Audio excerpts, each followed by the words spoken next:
Basically, if the YZF R6 could be bottled and sold on street corners, we'd end up junkies. Trading in our homes for shopping carts, hanging around recycling centers, rummaging through trash bins for cans and bottles. Anything to scrounge up enough cash for one more glorious hit at 15,500 revolutions per minute. Giga high revs can do that to a person. The YZF R6 engine begins to kick in at 9,000 revolutions per minute, but at 11,000 revolutions per minute, where most sport bikes begin to peak, the R6 starts pulling and shrieking all the way to the 15,500 redline. Virtually uncharted territory for a production 4-stroke motorcycle. There's isn't much power down low, and initially we were tempted to slip the clutch in order to punch up into the higher rev range. But the R6 motor spins quickly and reaches its preferred power band smoothly and almost instantaneously. Yamaha achieved this high revving performance by designing a completely new engine utilizing low internal friction, an optimized ram air induction system and direct ignition. It features side-driven camshafts that allow the R6 not only to keep the engine width at a minimum but also permit equal spacing between the cylinders to help ensure uniform heat dissipation, an important feature in a high-revving, high-performance engine. Yamaha also incorporated the use of equal-length inlet tracks for the R6's smooth immediate pickup.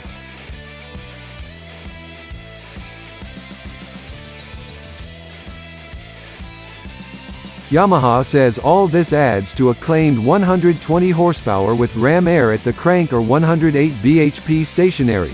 We measured the CBR 600F4 at 98.9 bhp and the R6 feels more powerful.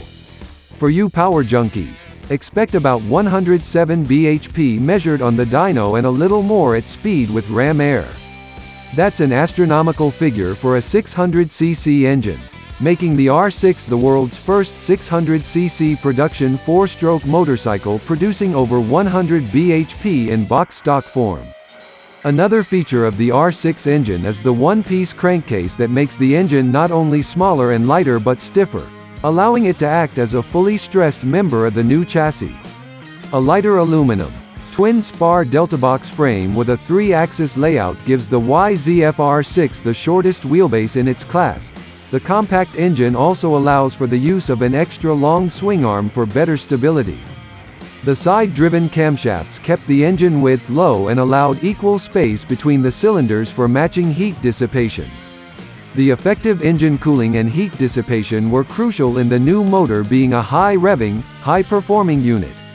Yamaha announced on release that the R6 was their first bike equipped with a proper ram air system. The cold air is rammed at high pressure into the airbox, then into 37mm carbs into vertical inlet tracks, which then push the air-fuel mix into the high combustion chambers.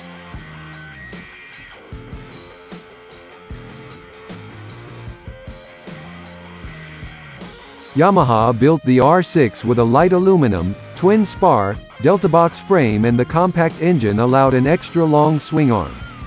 The original model had the shortest wheelbase in its class. For the first few years, the R6 was fitted with 43mm conventional cartridge forks that were fully adjustable.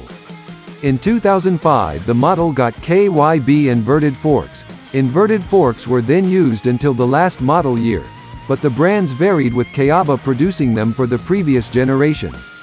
On the rear, a monoshock piggyback reservoir that was either 4-way or fully adjustable has been fitted on the R6 since day one. Twin discs and singles on the rear made up the braking system, but through the years and as technology improved, the brakes improved and stopping power slowly began to equal the engine performance.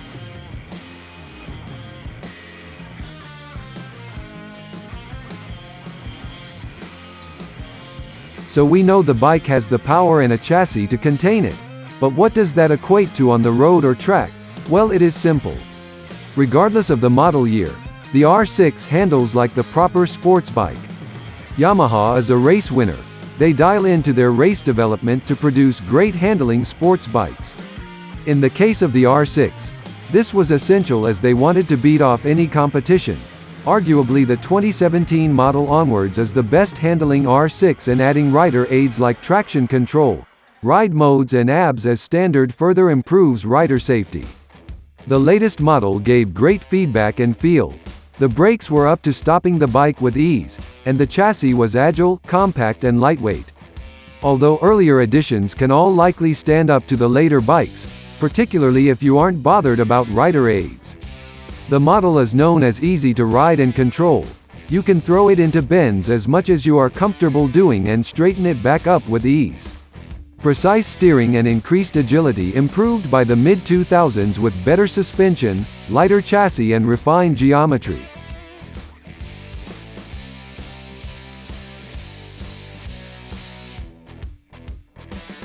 Shorter riders may find the seat height challenging, but the light nature of the R6 compensates for that, with most riders quite easily being able to flat-foot the bike on at least one side without fear of dropping it. In terms of styling with a 20-year span, the YZF R6 has gone through various stages, and personal preference will dictate the best choice. I think the 1999 to 2001 model years are the best, but I love 90s sports bikes, and the R6 kind of rounded off that era in terms of design. Equally, the 2006 model was very sharp and aggressive, with a particularly striking yellow paint scheme, and in 2009 the special edition black and gold was pretty awesome. 2017 model years onwards are the most modern in styling, which is what you would expect: big, muscular lines, sharp angles and an aggressive front end.